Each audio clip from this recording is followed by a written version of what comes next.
Greetings, mortals. Jared Pitty for IGN, and I'm with Tate Phoebe. And we're looking at Hearthstone, Heroes of Warcraft, this time at the Plague Quarter expansion. And which battle are we looking at now, Tate? We are going in to take on the last boss of the heroic difficulty, Loatheb. And Loatheb at heroic, he's kind of a pushover, right? Yeah, he's no big deal. Yeah, nothing to worry about at all here.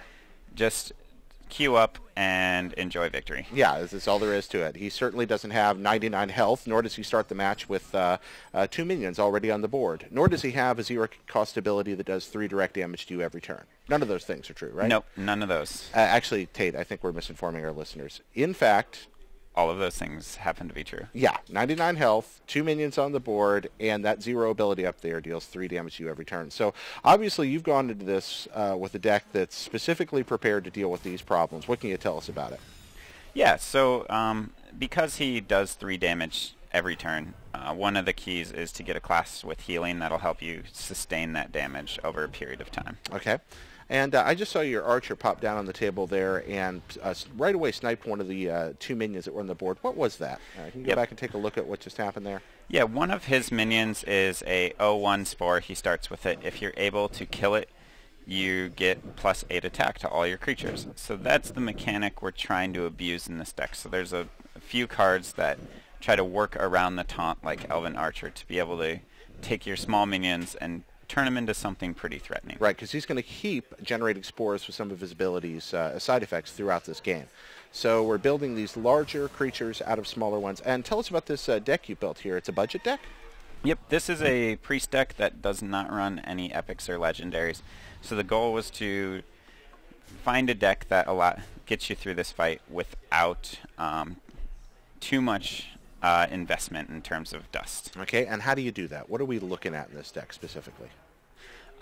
We're looking at a lot of efficient low-cost minions or minions that summon other minions in order to get a board that's full of huge creatures once he plays the spores. Okay, so we're going to throw a bunch of creatures out there, try to stay alive, heal as much as possible, wait for a spore, exploit it, gain advantage over the field, and then beat him to death. Is that about fair? Yep, this deck will all turn around in the matter of 1 or 2 turns. Okay. And this fight, is this something that you were able to beat your very first time through, Tate? Or? Oh, definitely not. This is a pretty decent challenge. Okay. And what did you learn the first few times through it when you tried it?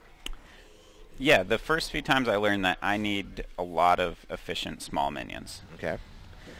Without them, he overruns you very quickly. And what about Loatheb's AI? What can you expect him to do? How does he act? He will keep attacking you right to the face over and over again. So he ignores those small minions for the most part when it comes to his creatures. He just comes right for you. Yeah, so this is actually a really interesting turn that's worth pointing out. Okay. We have 2 minions on the board. Our Northshire Cleric, which draws a card when it's healed. All of his minions have less than 2 health, and he has a spore. So this Holy Nova turns this game around almost entirely. Because right now it's 98-6. Yep. And suddenly, his board is clear. He takes some damage, and you've got 2 ginormous creatures. Yes. So that's kind of one of the turning points you're looking for in this fight, and we'll see if it works out for us.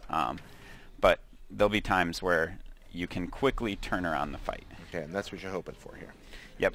The Lightwell's a very, very important card to this matchup because it'll continue to heal us. It actually negates his hero power almost entirely. Okay.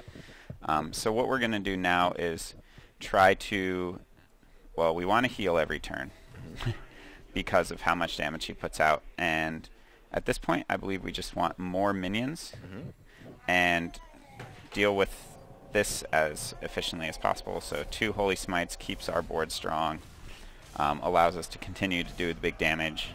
And hopefully we'll be able to survive 1 or 2 turns longer. And even though he has a large life advantage now, you now have a massive card advantage. Correct. So hopefully that'll be enough. There he is, hitting you again. Man, that is just plain rude. It's impolite that he can do that every turn for free. Yes. It's kind of like having a timer built into the match. All right. So what are you going to do here now, Tate?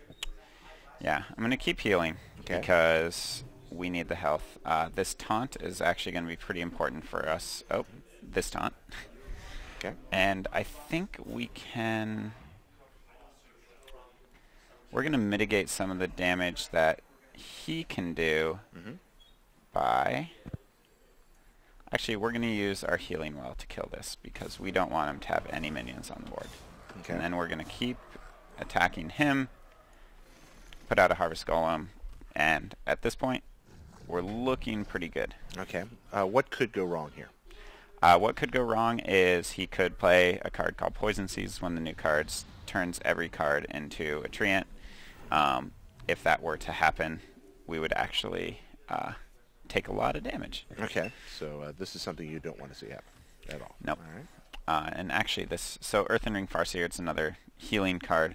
We want to get our health up as much as possible. Right. So you are just hovering down there at the very edge of death this entire match. yes, we are.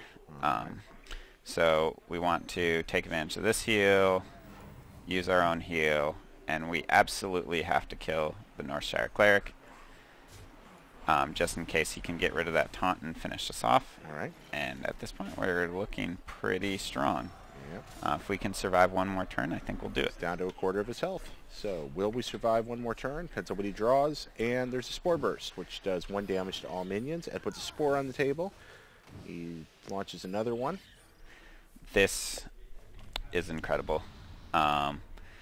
We're just going to take a moment to appreciate how much damage he just gave us. All right. And that's actually one of the great parts of these boss battles they set up is there's some really fun mechanics. This would never happen in a constructed game, but we'll be able to kill one of these, all our minions gain 8 attack. Let's actually take care of the other one and just admire the board that we have. Yeah, the potential to deal 49, 59... Yeah, what are we looking at? 65, 75, 84, 94... Well over 100 damage. Yeah, oh, well over 100 damage. Okay, yeah. I always bad at math in school. Yeah. Oh, no, sir, we believe that you... And there we are. Look at that. And victory, Tate. All right, so this budget deck, we'd like to take a look here at the end of the match. Well done there. Can we take a peek at the components that make it up for a second? Yep. All right, so folks, if you want to build this thing at home, here's how. Yeah, so this deck, it's a very cheap priest deck. I'll go through a couple of the rare cards in it. The Crazed Alchemist is in there to flop the health and attack of that Spore, which kills it because if you flip 0 attack into 0 health, it dies. The Knife Juggler is another rare. There's a lot of minions in this deck that summon multiples, so Knife Juggler shoots out knives if you play, say, the Murloc Tidehunter, the Razorfen Hunter, or the Haunted Creeper, which all summon extra minions. Just gets single knives shooting out, which may take out a Spore. Lightwell is another one of the rare cards. It's a rock star in this deck. It heals 3 health to something every turn. And if you get this on the board stabilized, it'll basically out-heal his hero power. Well, thank you for taking us through this, Tate. So this marks the last of our 3 guides for defeating the heroic bosses in this wing of the expansion. We'll be doing more of these as the weeks go on. Folks, leave some comments. Let us know what you think. Give your suggestions. Give your deck designs. And thank you so much for watching. Thank you so much, Tate. Of course. And from Tate and I here at IGN, we thank you and wish you a good day and happy Hearthstoning. Bye-bye.